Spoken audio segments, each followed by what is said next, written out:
આપણે હમણાં જોયું કે અનંત લંબાઈના તારના ઉપર વિદ્યુતભાર વિતરિત થયેલો તો એની આસપાસ વિદ્યુત ક્ષેત્રનું સૂત્ર ગાઉસના નિયમનો ઉપયોગ કરી કઈ રીતે ધારી શકાય.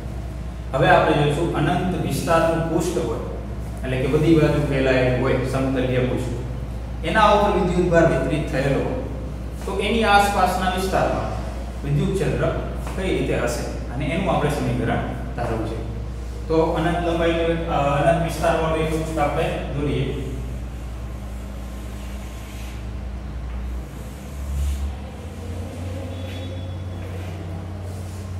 અહીંયા આપણે અનંત વિસ્તારનું પૃષ્ઠ બધી બાજુ ફેલાયેલું છે એવું આપણે વિચારશું, બરાબર. પરંતુ અહીંયા આપણે લિમિટેશનના કારણે આ રીતે આપણે દોરશું. એના ઉપર વિદ્યુતભાર વિતરિત થયેલો છે. ધારો કે ધન વિદ્યુતભાર વિતરિત થયેલો છે અને કેટલો વિદ્યુતભાર છે કીધું તો કે સિગ્મા પૃષ્ઠ ઘનતા એટલે કે એકમ ક્ષેત્રફળ દીઠ સિગ્મા જેટલો વિદ્યુતભાર વિતરિત થયેલો છે. તો આના કારણે એની આસપાસ વિદ્યુત ક્ષેત્ર કેટલું હોય આપણે ગાઉસના નિયમનો ઉપયોગ કરી અને ગણવું છે. તો ગાઉસના નિયમનો ઉપયોગ કરવો હોય તો આપણે શું કરવું પડશે? સૌપ્રથમ ગાઉસિયન પૃષ્ઠ ધારવું પડશે. તો ગાઉસિયન પૃષ્ઠ આપણે અહીંયા કઈ રીતનું ધારશું? તો કે જે રીતે હમણાં આપણે વિચાર્યું હતું કે અનંત લંબાઈનો તાર હતો એના કારણે આપણે નળાકાર આકારનું એક ગાઉસિયન પૃષ્ઠ વિચાર્યું. તો અહીંયા પણ આપણે એવું જ વિચારીએ.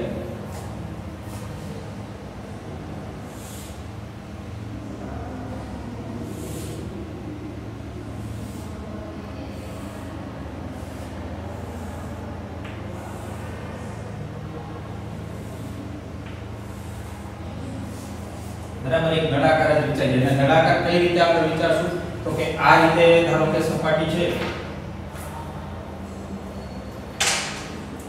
ધારો કે આ રીતે આપણે પૃષ્ઠ લીધું છે. તો જે આપણે ગાઉસિયન પૃષ્ઠ વિચારશું આની અંદરથી આ રીતે પસાર થતું હોય, બંને આ રીતે બહાર નીકળતું આ બાજુથી આ રીતે નળાકાર. બરાબર, આવું આપણે ગાઉસિયન પૃષ્ઠ વિચારશું કે જેથી કરીને જે પણ સપાટી હશે એની અંદર નળાકારનો અમુક ભાગ એની અંદરથી પસાર થશે. આ રીતે બંને બાજુ હોય એ રીતે આપણે ગાઉસિયન પૃષ્ઠ છે. આ રીતે છે તો બરાબર આ બાજુથી અને આ બાજુથી નીકળે એવી રીતે આપણે ગાઉસિયન પૃષ્ઠ વિચારશું નળાકાર. બરાબર, એટલે કે પૃષ્ઠનો આ ભાગ વચ્ચેનો આ ઘેરા છે બરાબર. બાકી આ નળાકારની આ સાઈડ અને આ સાઈડ આ સપાટી ઉપર નથી, એ બહારની બાજુ છે. બરાબર, આ રીતમાં આપણે ગાઉસિયન પૃષ્ઠ વિચારશું. તો ગાઉસના નિયમનો ઉપયોગ કરવો હોય તો એની અંદર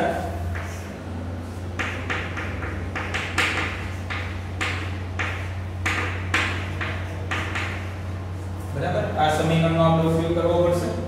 તો આ બાજુનો ભાગ સૌપ્રથમ આપણે ગણશું.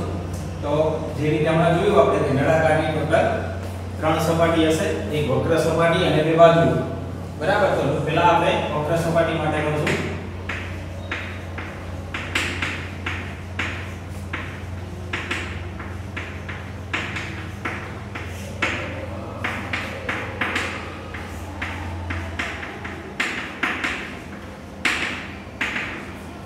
નળાકારની વક્ર સપાટી માટે આપણે ફ્લક્સ ગણવું હોય તો વિદ્યુત ક્ષેત્ર કઈ રીતે હશે અહીંયા આપણે વિચારીએ. તો પૃષ્ઠની બંને બાજુ આ રીતે હશે. પૃષ્ઠની બંને બાજુ આ રીતે, કેમ કે આ રીતે પૃષ્ઠ ઉપર વિદ્યુતભાર હશે તો બહારની તરફ વિદ્યુત ક્ષેત્ર આ રીતે આપણે વિચારીએ તો આ રીતે થશે બંને બાજુ વિદ્યુત ક્ષેત્રની દિશા.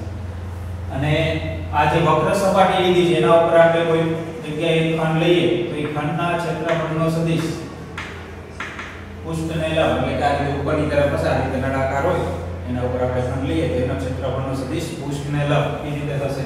તો વિદ્યુત ક્ષેત્ર તો આ બાજુ છે અને ક્ષેત્રફળનો સદિશ તો આ રીતે સપાટીને લંબ છે. તો બે વચ્ચેનો ખૂણો કેટલો થશે? અહીંયા 90 ડિગ્રી બનશે. તો શું થશે? E * dA cos 90 cos 90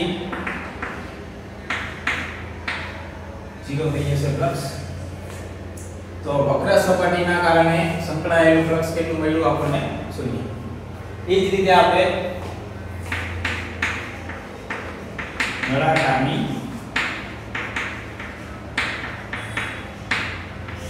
બાજુ સાથે સંકળાયેલું ફ્લક્સ કરીએ. તો એક બાજુ આપણે આ બાજુની સાઈડ લઈએ, બરાબર. તો એના માટે આપણે આ રીતે ગણશું. તો વિદ્યુત ક્ષેત્રની દિશા અને જે ખંડ આપણે લઈશું તો અહીંયા આપણે આ બાજુ માટે ગણી છે આ ભાગ માટે તો ત્યાં આપણે કોઈ પણ એક ખંડ લઈએ તો એના ક્ષેત્રફળનો સદિશ આ રીતે આવશે પૃષ્ઠને લંબ કેમ કે ક્ષેત્રફળનો સદિશ પૃષ્ઠને લંબ હશે તો આ રીતે જ આવશે તો હવે અહીંયા શું બનશે વિદ્યુત ક્ષેત્ર અને ક્ષેત્રફળ બંને એક જ દિશામાં આવશે તો એના માટે ખૂણો કેટલો આપણે લઈશું 0 બરાબર તો e * cos 0 ની કિંમત કેટલી આવશે 1 આવશે હવે આ દરેક બિંદુ પૃષ્ઠથી એક સરખા અંતરે જશે પૃષ્ઠ ઉપરના દરેક બિંદુ પૃષ્ઠથી એક સરખા અંતરે હશે તો વિદ્યુત ક્ષેત્રનું મૂલ્ય કેવું હશે દરેક બિંદુ પાસે એક સરખું જશે તો આપણે એને સંકલનની બહાર કાઢી શકીએ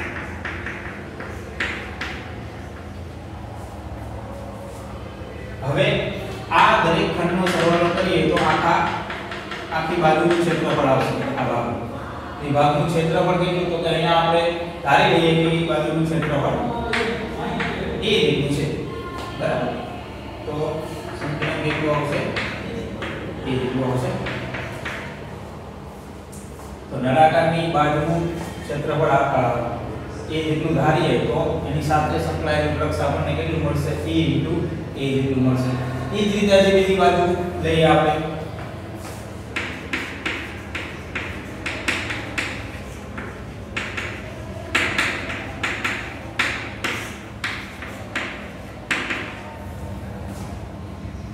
તો અહીંયા આપણે વિચારીએ આ રીતે કોઈ પણ એક ખંડ લઈશું તો ખંડના ક્ષેત્રફળનો સદિશ એને લંબ પૃષ્ઠને તો આ રીતે આવશે તો અહીંયા પણ વિદ્યુત ક્ષેત્ર અને જે ખંડની દિશા આવશે ક્ષેત્રફળ બંને એક જ આવશે તો અહીંયા પણ ખૂણો કેટલો બનશે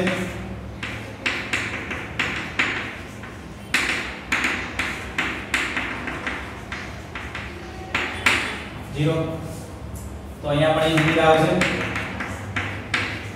બરાબર વિદ્યુત ક્ષેત્રનું મૂલ્ય સરખું જશે દરેક બિંદુ એક સરખા અંતરે જશે પૃષ્ઠથી અને અહીંયા પણ આ ભાગનું ક્ષેત્રફળ કેટલું થશે એના જેટલું બરાબર નળાકાર એક સરખો બંને બાજુ સરખી જશે તો અહીંયા પણ એટલું ફ્લક્સ મળશે તો અહીંયા આપણે ત્રણેય સપાટી માટે ફ્લક્સ ગણ્યું તો એક માટે 0 મળે છે અને બે માટે e * a જેટલું મળે છે તો ગાઉસિયન પૃષ્ઠ સાથે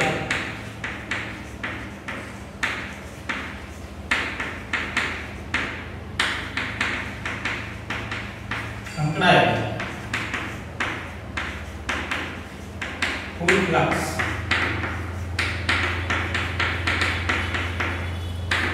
બધા ફ્લક્સનો સરવાળો કરવો પડશે એક 0 છે અને બેની કિંમત એક સરખી મળે છે e * a એટલે કે ટોટલ વેલ્યુ થશે 2e * a બરાબર તો ગાઉસિયન પૃષ્ઠ સાથે સંકળાયેલો આપણે ફ્લક્સ ગણ્યું તો ત્રણે ત્રણ સપાટી માટે આપણે અલગ અલગ ગણી અને ત્રણેયનો સરવાળો કરી દીધો એટલે આપણને આખા પૃષ્ઠ સાથે સંકળાયેલું ફ્લક્સ મળી ગયું હજી આપણે આ રીતે ફ્લક્સ ગણીએ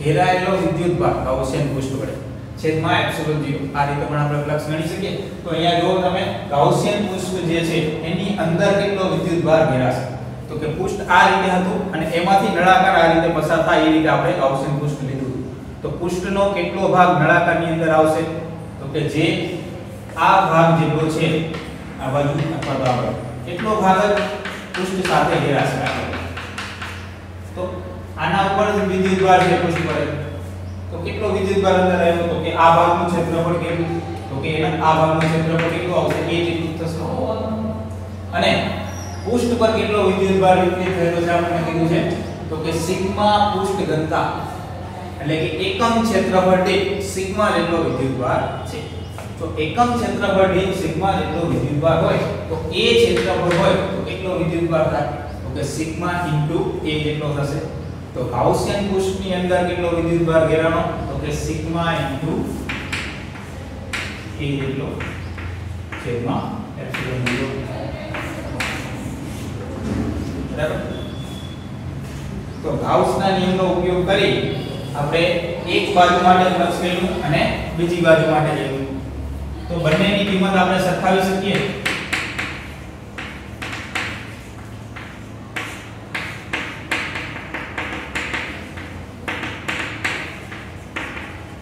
તો આ બાજુના ભાગ માટે આપણને કેટલું મળે છે 2e * a અને ઓલી બાજુના ભાગ માટે આપણને કેટલું મળે છે, તો અહીંયા a કેન્સલ થઈ જશે, તો p બરાબર કેટલું થશે કે સિગ્મા છેદમાં 2 એપ્સિલોન 0 બરાબર. તો આ રીતે આપણને સમીકરણ મળશે. તો સિગ્મા જેટલી પૃષ્ઠ ઘનતા ધરાવતો કોઈ અનંત વિસ્તારનું પૃષ્ઠ હોય તેની આસપાસ વિદ્યુત ક્ષેત્રનું સૂત્ર કેટલું મળ્યું આપણને, સિગ્મા છેદમાં 2 એપ્સિલોન 0. જો આની અંદર અંતર ક્યાંય આવતું નથી, બરાબર, તો આનો અર્થ શું થાય, પૃષ્ઠની આસપાસ વિદ્યુત ક્ષેત્ર અંતર આધારિત નથી, એટલે કે પૃષ્ઠની આસપાસના વિસ્તારમાં વિદ્યુત ક્ષેત્ર લગભગ સમાન હશે દરેક જગ્યાએ, બરાબર, અંતર આધારિત જ નથી. તો એવું આપણે આની અંદર કહી શકીએ. બીજું આપણે વિદ્યુત ક્ષેત્રની જો દિશા વિચારીએ તો કઈ રીતે હશે, તો કે પૃષ્ઠ ઉપર વિદ્યુતભાર હોય, ધારો કે ધન વિદ્યુતભાર છે, તો વિદ્યુત ક્ષેત્ર પૃષ્ઠને આ રીતે લંબ બહારની તરફ હશે બંને બાજુ, બરાબર. તો જો આપણે આને સદિશ સ્વરૂપે લખવું હોય તો આપણે આને આ રીતે લખી શકીએ, E સદિશ બરાબર સિગ્મા છેદમાં 2 epsilon 0 n caret. n caret શું થશે, તો કે એકમ સદિશ જેની દિશા કઈ, તો કે પૃષ્ઠને લંબ જો ધન વિદ્યુતભાર હોય તો બહારની તરફ અને પૃષ્ઠ ઉપર જો ઋણ વિદ્યુતભાર હોય તો અંદરની તરફ, એ રીતે વિદ્યુત ક્ષેત્રની દિશા થશે, બરાબર. તો અહીંયા આપણે એવું વિચારીએ કે આવા બે પૃષ્ઠ જો નજીક હોય તો એની અંદરના ભાગમાં વિદ્યુત ક્ષેત્ર કેટલું હશે, બહારના ભાગમાં વિદ્યુત ક્ષેત્ર કેટલું હશે, એવું જો આપણે ગણવું હોય તો આપણે આ રીતે વિચારી શકીએ.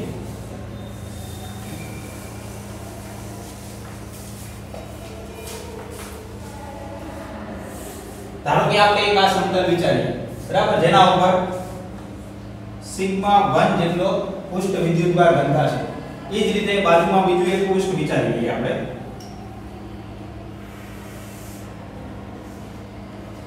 સિગ્મા 2 જેટલો વિદ્યુતભાર એના ઉપર વિતરિત થયેલો છે, એટલે કે પૃષ્ઠ ઘનતા, બરાબર. બંને ઉપર આપણે પ્લસ જ લઈ લીધી અત્યારે.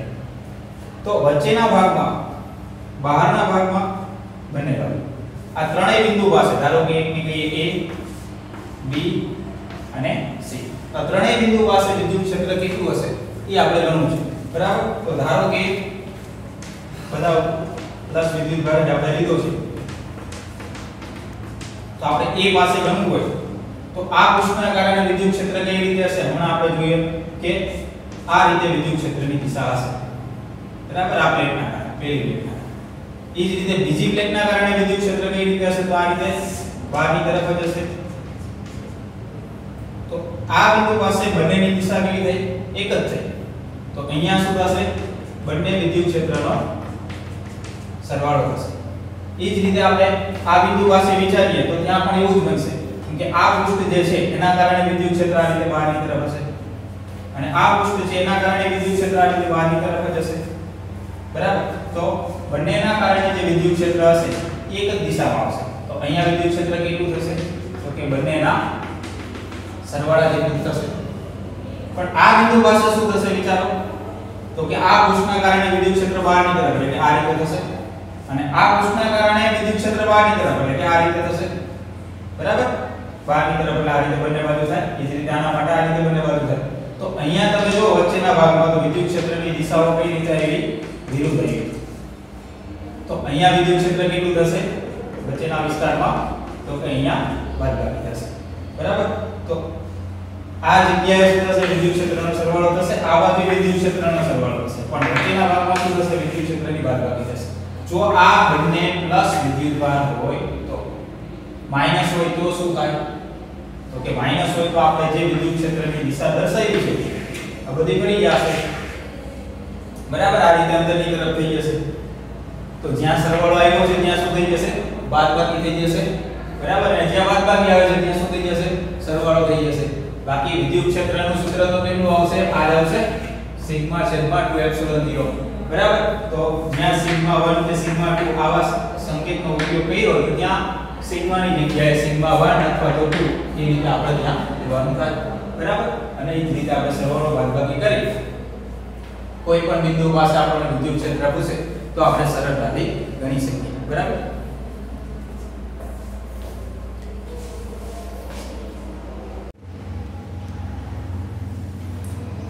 હવે આપણે જોઈએ 8 ત્રિજ્યાની કોઈ કવચ હોય અને એના ઉપર વિદ્યુતભાર વિતરિત થયેલો હોય તો એના કારણે વિદ્યુત ક્ષેત્ર કઈ રીતે હશે। તો સૌપ્રથમ આપણે એવું વિચારીએ કે કવચના અંદરના ભાગમાં વિદ્યુત ક્ષેત્ર કઈ રીતનું હશે બરાબર। તો એના અંદરના ભાગમાં સૌપ્રથમ આપણે ગણીએ।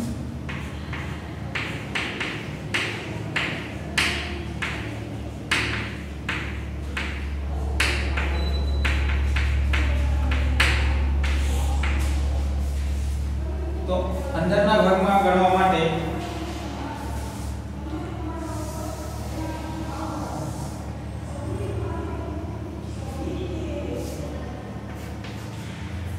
આ રીતે 8 ત્રિજ્યાની કવચ છે। હવે એના અંદરના ભાગમાં આપણે વિદ્યુત ક્ષેત્ર ગણવું છે તો અંદરના ભાગમાં આપણે ગાઉસિયન પૃષ્ઠ વિચારવું પડશે।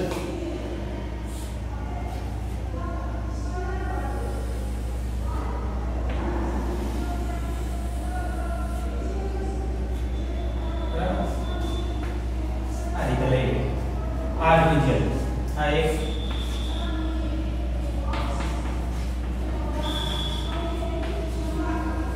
ગાઉસિયન પૃષ્ઠ છે કારણ કે ગાઉસના નિયમનો ઉપયોગ કરવો છે તો ગાઉસિયન પૃષ્ઠ સૌપ્રથમ જોશે બરાબર।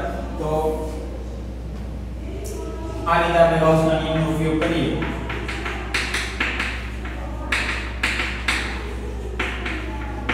તો સૌપ્રથમ આપણે આ ભાગ ગણશું।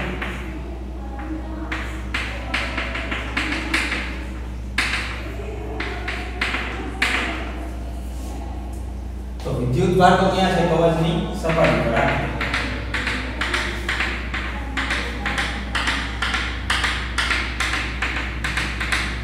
તો વિદ્યુત ક્ષેત્રની દિશા તો આ રીતે છે કોઈ પણ જગ્યાએ આપણે વિચારીએ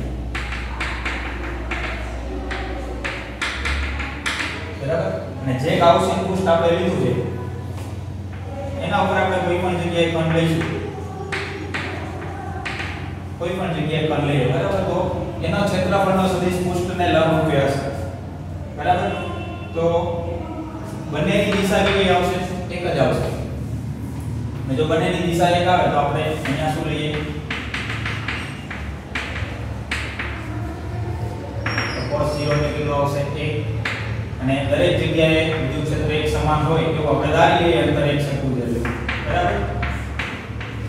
તો આ રીતે આવશે અને ક્ષેત્રફળ પૃષ્ઠના ખંડનો સરવાળો કરશો તો આ અંદરની જે આપણે ગાઉસિયન પૃષ્ઠ લીધું છે આ કવચનું ક્ષેત્રફળ આવશે। તો આ કવચનું ક્ષેત્રફળ આ ત્રિજ્યા હોય કેટલું થશે 4 pi r સ્ક્વેર બરાબર। તો આનું ફ્લક્સ મળ્યું। બીજું આપણે આ રીતે ગણશું તો કેટલું ફ્લક્સ મળશે સિગ્મા q છેદમાં એપ્સિલોન 0। તો કે ઘેરાયેલો વિદ્યુતભાર તો જે ગાઉસિયન પૃષ્ઠ લીધું છે એની અંદર કેટલો વિદ્યુતભાર છે વિદ્યુતભાર તો બધો કવચ ઉપર છે આની અંદરના ભાગમાં કંઈ જ વિદ્યુતભાર નથી। તો અંદરના ભાગની અંદર કોઈ વિદ્યુતભાર ના હોય તો ફ્લક્સ કેટલું થયું 0 થયું। તો ગાઉસના નિયમનો ઉપયોગ કરી આ રીતે બંને બાજુ સરખાવીએ તો આના બરાબર આવું થશે એટલે કે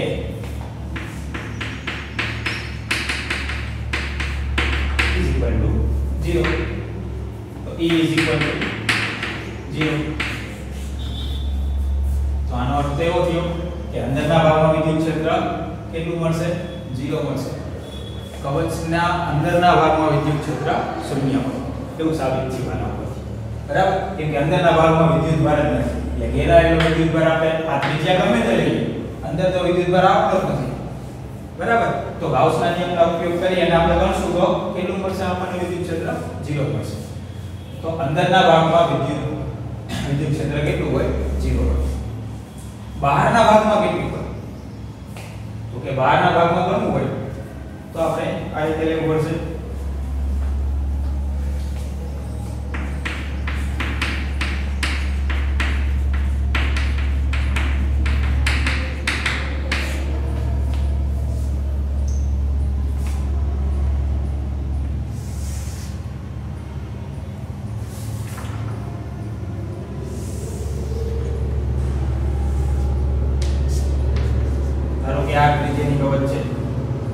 એના ઉપર વિદ્યુતભાર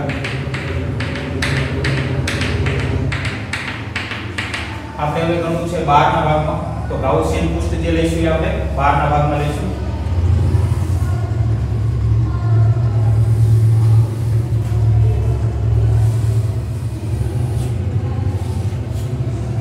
અહીંયા આપણે આ ત્રિજ્યાની એક કવચ બીજી વિચારીએ એનાથી મોટી, બરાબર. તો આપણે આના માટે હવે આ જગ્યાએ આજે આપણે પગલું આના માટે આપણે ગાઉસનો નિયમ લાગુ પાડીએ. તો આ જ રીતે પહેલા આપણે ગણશું પ્લસ t તો વિદ્યુત ક્ષેત્ર કઈ રીતે હશે? આ રીતે હશે. કોઈ પણ જગ્યાએ આપણે વિચારીએ વિદ્યુત ક્ષેત્રની દિશા આવી રીતે જશે. લંબ જે આપણે ગાઉસિયન પૃષ્ઠ જે કવચ વિચારીએ છીએ એને લંબ જ આવશે વિદ્યુત ક્ષેત્ર. અને કોઈ પણ જગ્યાએ આપણે ખંડ લઈશું એ પણ આ રીતે આવશે. તો બંનેની દિશા કેવી રીતે આવશે? એક જ આવશે. કોઈ પણ બિંદુ પાસે ગાઉસિયન પૃષ્ઠ પર એટલે કે જે કવચ લીધી છે સ્મોલ r ત્રિજ્યાની દરેક જગ્યાએ આપણને E અને dA એક જ દિશામાં મળશે. તો એની ગણતરી શું થશે? E dA cos 0 cos 0 ની કિંમત કેટલી થશે? 1 થશે. અને દરેક બિંદુ r ત્રિજ્યા છે વિદ્યુત ક્ષેત્રની કિંમત કેવી આવશે? એક સરખી જ આવશે. તો આપણે એને બહાર કાઢી શકીએ. અને આનું સંકલન થશે, તેનું સંકલન કેટલું થશે? તો કે કવચ છે સ્મોલ r ત્રિજ્યા એટલે કે 4 pi r સ્ક્વેર. બરાબર, ફ્લક્સ મળશે. બીજી કઈ રીતે આપણે ફ્લક્સ ગણીએ? તો કે ઘેરાયેલો વિદ્યુતભાર છેદમાં એપ્સિલોન 0 આ રીતે આપણે ફ્લક્સ ગણીએ. તો ઘેરાયેલો વિદ્યુતભાર અહીંયા કેટલો થશે? તો ગાઉસિયન પૃષ્ઠની અંદર આખી કવચ આવી ગઈ. જે કવચ ઉપર વિદ્યુતભાર છે આખી કવચ આવી ગઈ, જેના કારણે આપણે વિદ્યુત ક્ષેત્ર ગણવું. તો આના ઉપર કેટલો વિદ્યુતભાર કહેવાય? તો કે અહીંયા આપણને કીધું છે સિગ્મા જેટલી વિદ્યુતભાર ઘનતા છે, એટલે કે એકમ ક્ષેત્રફળ દીઠ સિગ્મા જેટલો વિદ્યુતભાર છે. તો કવચનું ક્ષેત્રફળ કેટલું? એ કવચનું r ત્રિજ્યા વાળી તો કે 4 pi r square capital R square અને સિગ્મા એની પૃષ્ઠ ઘનતા છે. તો કેટલો વિદ્યુતભાર ઘેરાશે? તો કે આખી કવચનો તો કે સિગ્મા * 4 pi r સ્ક્વેર છેદમાં એપ્સિલોન 0 બરાબર લંબ મળશે. તો બંનેને આપણે સરખાવી દઈએ.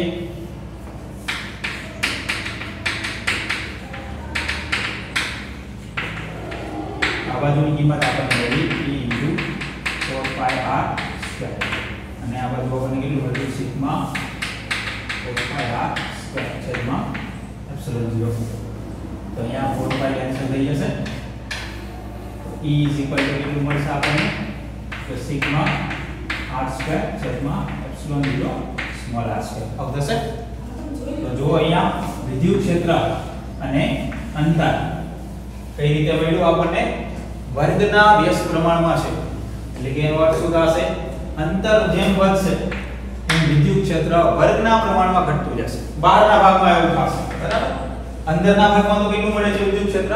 0 મળે છે. તો હું એમ કહું કે વિદ્યુત ક્ષેત્ર મહત્તમ ક્યાં હશે?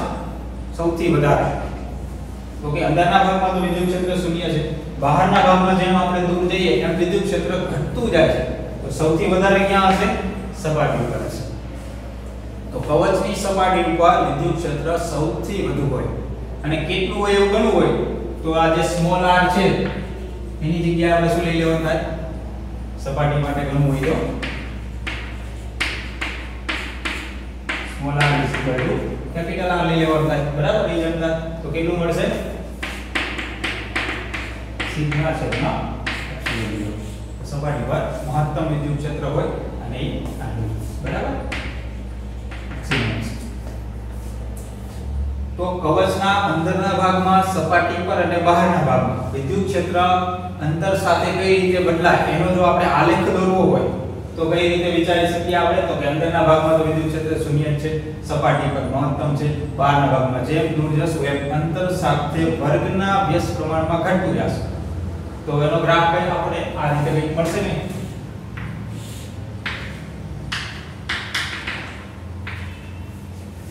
ધારો કે આ અંતર આપણે લઈએ r = r એટલે કે કવચની સપાટી તો વિદ્યુત ક્ષેત્રની કિંમત શૂન્ય જ હશે સપાટી સુધી અહીંયા સુધી.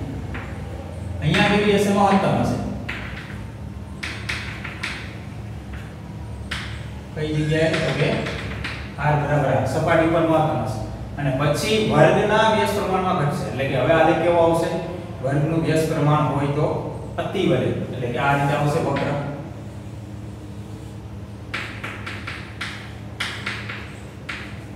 તો આ રીતનો ગ્રાફ આપણને મળશે કવચ માટે. બરાબર, અંદરના ભાગમાં વિદ્યુત ક્ષેત્ર શૂન્ય, પછી બહારના ભાગમાં આ રીતે ઘટતું જાય. તો આ રીતે આપણે કહી શકીએ.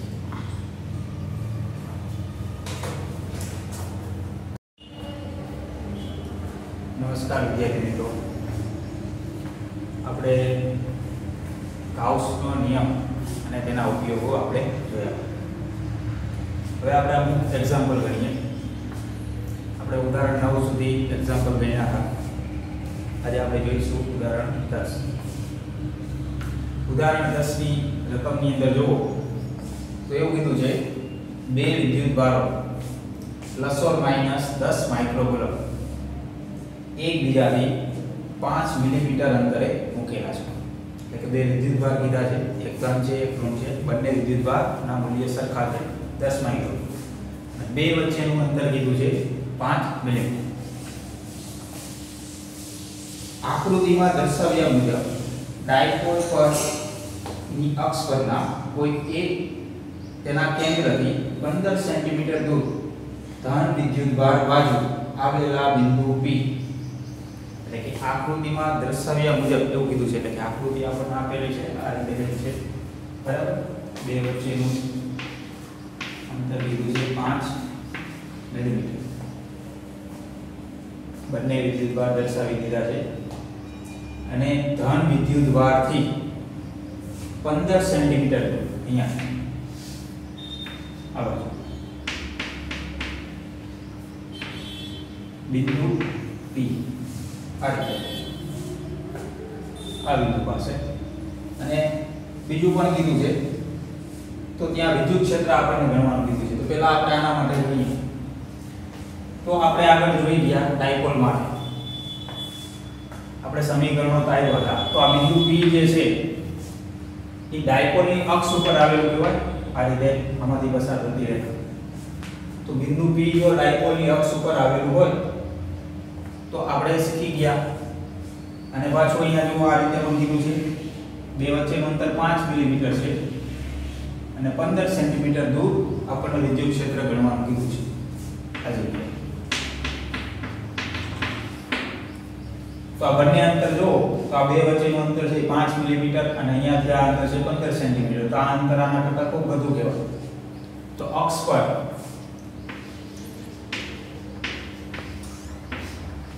ડાયપોલની અક્ષ પર વિદ્યુત ક્ષેત્રનું સૂત્ર શું આપણે ધાર્યું હતું? 2kP છેદમાં અંતરનો ઘાત. જો અંતર વધુ હોય, વધારે અંતરે આપણે વિદ્યુત ક્ષેત્ર ગણવું તો ડાયરેક્ટ આપણે આ સમીકરણનો ઉપયોગ કરી શકીએ. આ સમીકરણ આપણે ધાર્યું હતું. તો જો આપણી પાસે કેટલી કિંમતો છે જેથી કરીને આપણે અહીંયા વિદ્યુત ક્ષેત્ર ગણી શકીએ. તો કે અચળાંક, કુલમનો અચળાંક જેની કિંમત આપણને ખબર જ હોય. ડાયપોલ મોમેન્ટ જોશે તો ડાયપોલ મોમેન્ટ ગણી શકાય. ડાયપોલ મોમેન્ટ બરાબર શું થાય? 2aq. આવું કહ્યું 2a એટલે બે વચ્ચેનું અંતર અને q એટલે કે વિદ્યુતભાર. તો 2a એટલે બે વચ્ચેનું અંતર કેટલું છે? 5 મિલીમીટર. એટલે કે 5 ગુણ્યા 10 ની -3 મીટરની અંદર લેવું પડશે અંતર. અને વિદ્યુતભાર કેટલો કીધો છે? 10 માઇક્રોકુલમ. માઇક્રોકુલમ એટલે કે 10 ની -6 એને કુલમમાં લેવું પડશે. તો ટોટલ કેટલું થશે? કે 5 ગુણ્યા 10 ની -8. બરાબર, આ રીતે આપણે ગણશું. દરેક તાકાતને ગણી લઈએ. 10 ની -8 થશે અને એકમ શું થશે ડાયપોલ મોમેન્ટનો?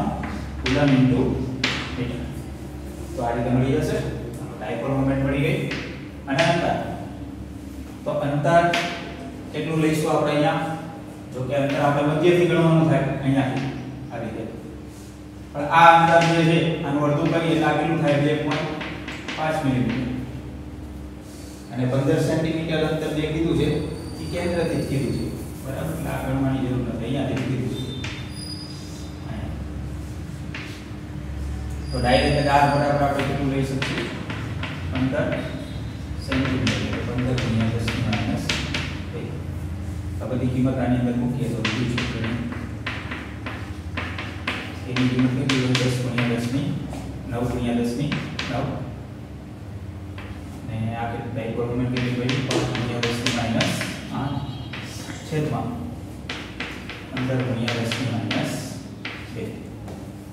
બરાબર, અહીંયા ટેન્શન થશે 3 વધશે, અહીંયા ટેન્શન થશે, અહીંયા 3 વધશે, 3 10 ની ઘાત આખો કેટલી થશે? 11 અને 8 બાદ કરીએ 3 વધશે, તેથી બોલા વિદ્યુત ક્ષેત્રની ઘાત હશે. બરાબર, તો આ રીતે આપણને વિદ્યુત ક્ષેત્ર મળશે અક્ષ પર એટલા અંતરે.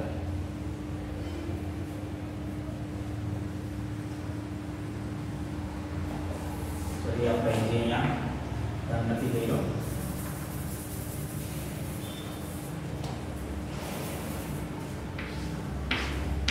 આવશે ને? બરાબર, એટલે કોઈ ગણતરી કરશો એટલે કેટલું આવશે? સીમા ગણશો એટલે 2.66 10 ની 5 બરાબર થતું પડશે. બરાબર, આ ગણવાનું છે. પછી બીજું આપણને કીધું છે, બીજી આકૃતિ બતાવી છે આપણને, જેની અંદર આપણે કીધું છે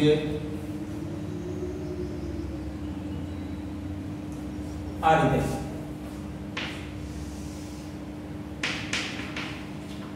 અહીંયા બિંદુ બીજી આકૃતિ આ રીતે બતાવી છે કે લંબ મધ્ય બિંદુમાંથી પસાર થતી રહેતી O બિંદુ પાસે વિદ્યુત ક્ષેત્ર ગણવાનું કીધું છે.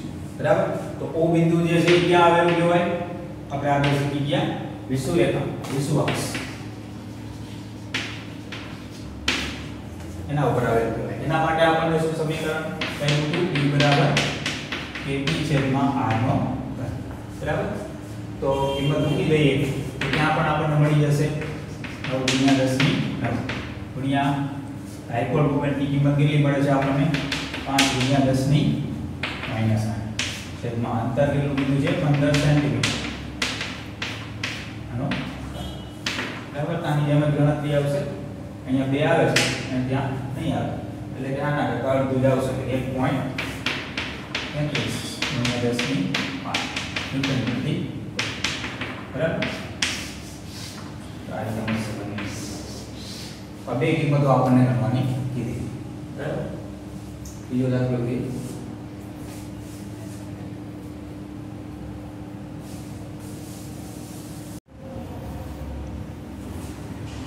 આગળનો આપણે દાખલો જોઈએ.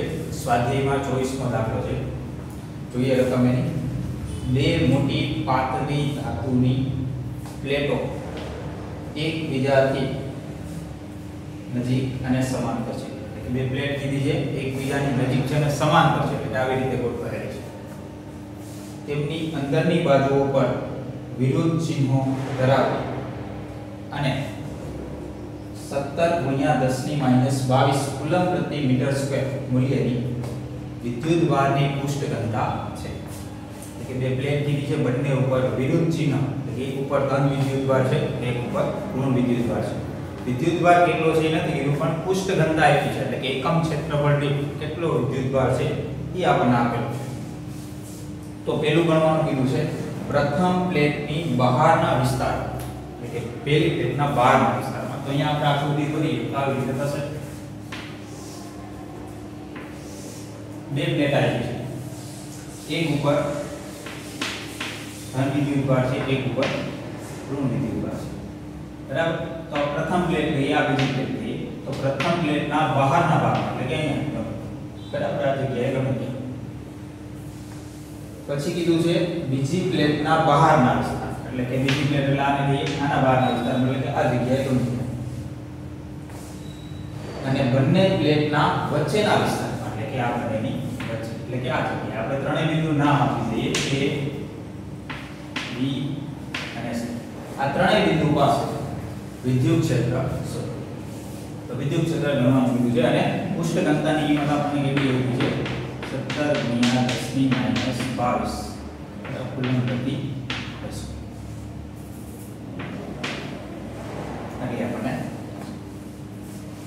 તો આપણે શીખી ગયા કે કોઈ વિદ્યુત ભારિત પ્લેટ હોય તો એની આસપાસ વિદ્યુત ક્ષેત્ર કેટલું હોય સિગ્મા છેદમાં 2 તો આપણે વિદ્યુત ક્ષેત્ર પ્લેટના કારણે ગણી શકીએ સિગ્માની કિંમત આપેલી હોય તો જે આપણે આપી દીધી છે પણ અહીંયા બે પ્લેટ કીધી છે તો આપણે એ ધ્યાન રાખવું પડશે કે બંને પ્લેટના કારણે વિદ્યુત ક્ષેત્ર કઈ દિશામાં હશે બોલીએ તો આપણે ગણી શકશું બરાબર. તો એ બિંદુ પાસે આપણે પહેલા ગણીએ. એ પાસે આપણે દિશા જોઈએ તો કઈ રીતે મળશે તો કે આ પ્લેટ છે એ ધન વિદ્યુતભારી છે તેનું વિદ્યુત ક્ષેત્ર કઈ રીતે હોય આ રીતે બહારની તરફ હશે બરાબર આ રીતે બહારની તરફ. અને આ ઋણ વિદ્યુતભાર છે તેનું વિદ્યુત ક્ષેત્ર કઈ રીતે હશે આ રીતે અંદરની તરફ હશે. તમે જોઈ શકો અહીંયા આ જગ્યાએ બંનેના કારણે જે વિદ્યુત ક્ષેત્ર હશે બંને પ્લેટના કારણે એ કેવી રીતે આવશે સામસામે આવશે. આના કારણે અંદર આવશે આના કારણે બહાર આવશે. તો બંનેનું વિદ્યુત ક્ષેત્ર વિરુદ્ધ દિશામાં હોય એ પાસે કુલ વિદ્યુત ક્ષેત્ર આપણે ગણવું હોય તો બંનેના વિદ્યુત ક્ષેત્રની બાદબાકી કરવી પડશે. તો બંનેની પૃષ્ઠ ઘનતા તો સરખી જ છે તો બંનેના વિદ્યુત ક્ષેત્ર કેવા હશે સરખા જ આવશે બરાબર. સિગ્માના છેદમાં 2 જ આવશે. બંને સરખા આવે તો કેટલું વિદ્યુત ક્ષેત્ર થશે 0 થઈ જશે. આવું જ બી પાસે પણ થશે જો એના કારણે વિદ્યુત ક્ષેત્ર છે આ રીતે છે બહારની તરફ અને બીજી પ્લેટ છે એના કારણે વિદ્યુત ક્ષેત્ર છે આ રીતે છે વિરુદ્ધ આવશે. ત્યાં પણ આવું થશે બરાબર. તો બંને જગ્યાએ આવું બનશે એટલે કે વિદ્યુત ક્ષેત્ર શૂન્ય થશે. અંદર કઈ અલગ થશે અંદર બંનેની દિશા એક જ આવશે કારણ કે આના કારણે વિદ્યુત ક્ષેત્ર આ રીતે છે અને આના કારણે વિદ્યુત ક્ષેત્ર આ રીતે છે તો બંનેની દિશા એક જ રહે. તો એક જ આવે તો ત્યાં શું થશે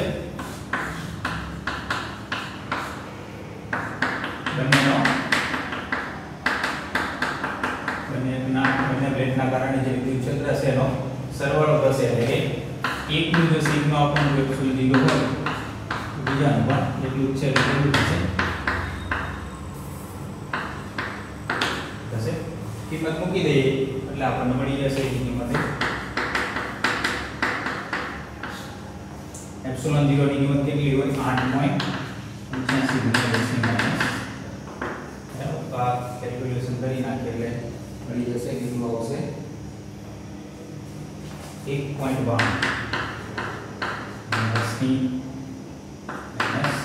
-10 બરાબર આવશે ન્યૂટન પ્રતિ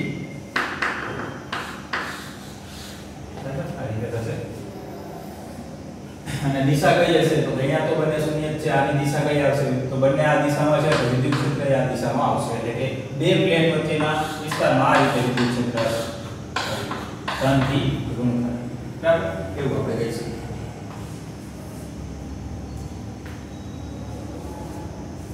આ સિવાય અમુક એના આગળના દાખલાઓ છે જે ડાયરેક્ટ સૂત્ર ઉપરથી થઈ જાય છે બરાબર તે આપણે જોતા નથી બીજા જોઈએ.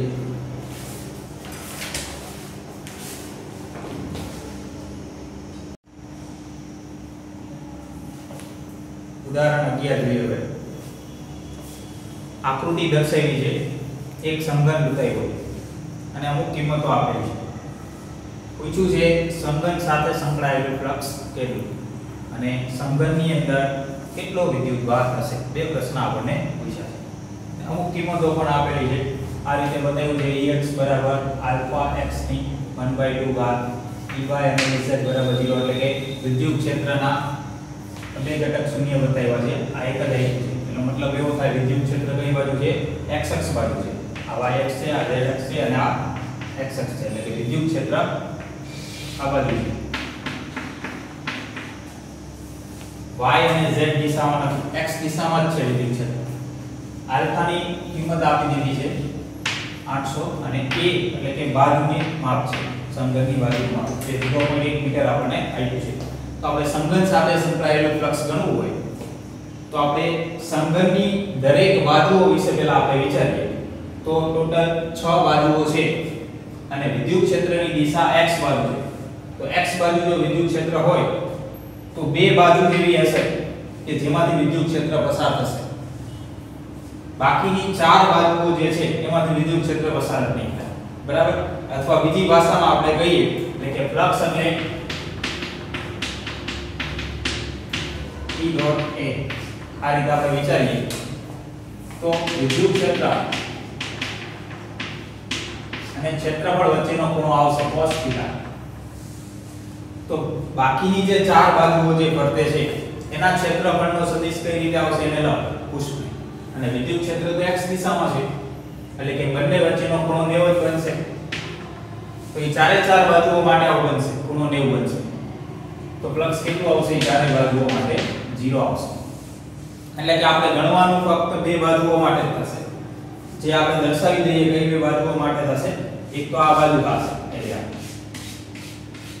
અને એક આ બાજુની સાઈડ થશે. બાકી ચારે બાજુઓ વડે ફ્લક્સ શૂન્ય મળશે. તો આ બે બાજુઓને આપણે નામ આપી દઈએ તો આ બાજુને આપણે A કહી દઈએ અને આને કેપિટલ B કહી દઈએ. તો આપણે A માટે ગણીએ તો A માટે જો આપણે ગણવું હોય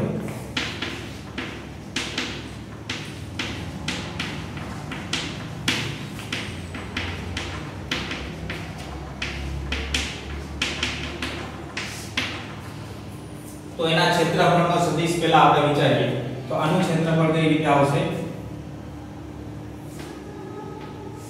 આ રીતે આવશે A સદિશ. બરાબર? અને વિદ્યુત ક્ષેત્રની દિશા તો આ જ છે કેમ કે પૃષ્ઠને લંબ આપણે ક્ષેત્રફળનો સદિશ દોરવો પડશે. તો આ બંને વચ્ચેનો ખૂણો અહીંયા આપણને કેટલો જોવા મળશે? 180. તો θ 180 હોય તો A બાજુ સાથે સંકળાયેલું ફ્લક્સ કેટલું થશે? E સદિશ ડોટ A સદિશ આ રીતે આપણે ગણીએ તો E A cos 180 અને cos 180 ની કિંમત કેટલી આવશે? -1. અને અહીંયા વિદ્યુત ક્ષેત્રફળ આપણે કયું લેવું પડશે? A પાસે જ લેવું પડશે. બરાબર? A પાસે જ વિદ્યુત ક્ષેત્ર લેવું પડશે આ જગ્યાએ. કેમ કે વિદ્યુત ક્ષેત્ર જો x ની કિંમત બદલાશે, અંતર બદલાશે અને વિદ્યુત ક્ષેત્ર બદલાશે. એટલે વિદ્યુત ક્ષેત્ર અલગ અલગ હશે અને ક્ષેત્રફળ કેટલું થશે બાજુનું? તો કે બાજુનું માપ કેટલું છે? ધારનું માપ A. બંને બાજુ A છે એટલે ક્ષેત્રફળ કેટલું થશે ચોરસનું? A². આની કિંમત આવશે માઈનસ. બરાબર? તો માઈનસ E A² આટલું ફ્લક્સ થયું. આ જ રીતે B બાજુઓ સાથે સંકળાયેલો આપણે ફ્લક્સ ગણીએ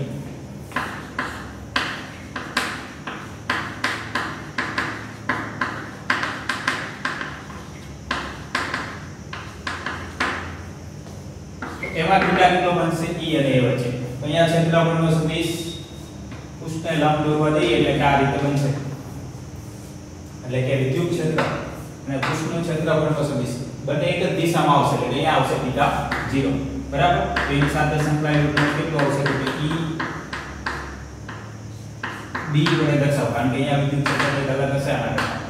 એટલે એને EB વડે દર્શાવો. ક્ષેત્રફળ A cos θ. θ એટલે કેટલું થશે? 0. અને ક્ષેત્રફળ કેટલું થશે? તો અહીંયા પણ બાજુ E છે. બરાબર? તો ક્ષેત્રફળ એટલું જ આવશે A².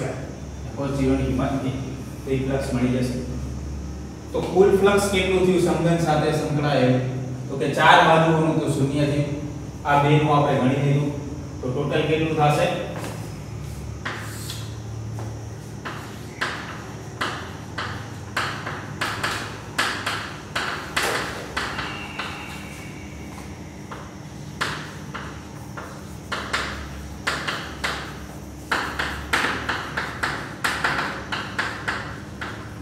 બંનેનો સરવાળો કરવો પડશે.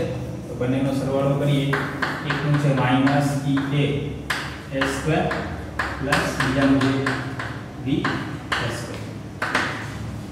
તો A² આમાંથી કોમન નીકળી જશે માઈનસ EA પ્લસ EB બંનેની કિંમત મૂકી દઈએ. EA એટલે કે આ સમીકરણ ઉપરથી આપણે ગણીએ A પાસે જો આપણે વિદ્યુત ક્ષેત્રની કિંમત ગણવી હોય તો આલ્ફાની કિંમત તો આપણી પાસે છે x ની જગ્યાએ કેટલું લખશો એટલે A પાસે આપણે વિદ્યુત ક્ષેત્ર ગણ્યું કહેવાય તો કે આ અંતર કેટલું થાય છે વૃક્ષનું x દિશામાં તો કે A જેટલું તો અહીંયા આપણે A મૂકશું એટલે કેટલું થશે માઈનસ આલ્ફા A ની 1/2 બરાબર આવું થશે એ જ રીતે B પાસે જો તો B પૃષ્ઠ જે છે એ કેટલા અંતર આવેલું હોય અહીંયાથી આ અંતર તો કે આ ધારનું માપ કેટલું છે A જેટલું અને અહીંયાથી આ માપ કેટલું છે A જેટલું તો ટોટલ અંતર કેટલું થશે અહીંયાથી આ 2A જેટલું થશે તો 2A આપણે x ની જગ્યાએ મૂકી દઈએ તો B પાસે આપણને વિદ્યુત ક્ષેત્ર મળી જાય બરાબર તો ત્યાં કેટલું વિદ્યુત ક્ષેત્ર આવશે આલ્ફા 2A એની 1/2 બરાબર આ રીતે થશે તો જો કેટલું કોમન નીકળશે તો કે a સ્ક્વેર આલ્ફા કોમન નીકળશે બીજું a ની 1/2 ભાગ ઈ કોમન નીકળશે બરાબર તો વધ્યું કેટલું હવે તો કે અહીંયા વધશે -1 પ્લસ અહીંયા કેટલું વધશે તો કે 2 ની 1/2 ભાગ એટલે કે √2 બરાબર એટલું વધશે અહીંયા જો a સ્ક્વેર છે અને a ની 1/2 ભાગ છે એટલે કે આલ્ફા એની કેટલી ઘાત થશે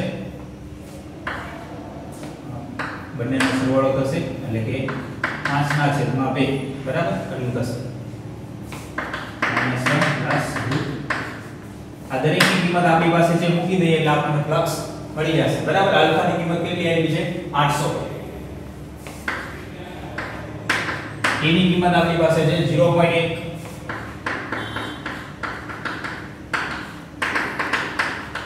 બરાબર તો આ કેલ્સી ની અંદર આપણે ગણી નાખીએ એટલે જવાબ આવશે 1.05 બરાબર અને ફ્લક્સ નો એકમ શું થશે ન્યૂટન મીટર સ્ક્વેર માઈનસ બરાબર તો આટલું ફ્લક્સ આપણને ટોટલ મળશે તો આ રીતે આપણને સમઘન સાથે સંકળાયેલું ફ્લક્સ મળી જશે બીજો ક્વેશ્ચન એવો છે ફ્લક્સ તો ગણવાનું કીધું જ છે પણ સમઘન સાથે ઘેરાયેલો વિદ્યુતભાર કેટલો એવું પણ આપણને પૂછ્યું તો સમઘન સાથે કેટલો વિદ્યુતભાર ઘેરાય એ જો આપણે ગણવું હોય તો ગાઉસનો નિયમ છે જ આપણી પાસે flux sigma q sigma epsilon 0 તો અહીંયા જે સિગ્મા q આવે છે શું છે ઘેરાયેલો વિદ્યુતભાર જ છે સમઘનની અંદર કેટલો હશે એ મળી જશે તો એના બરાબર કેટલું થશે ફ્લક્સ એપ્સિલોન 0 ફ્લક્સ તો હમણાં જ આપણે ગણી નાખ્યું કેટલું મળ્યું છે આપણને 1.05 અને એપ્સિલોન 0 ની કિંમત કેટલી હોય 8.85 × 10⁻12 બરાબર આ ગણી નાખીએ એટલે કેટલું આવશે એ પણ 9.3 × 10⁻12 આટલા ફ્લક્સ એટલો વિદ્યુતભાર કહેવાશે બરાબર તો આ રીતે આપણે ગણી શકીએ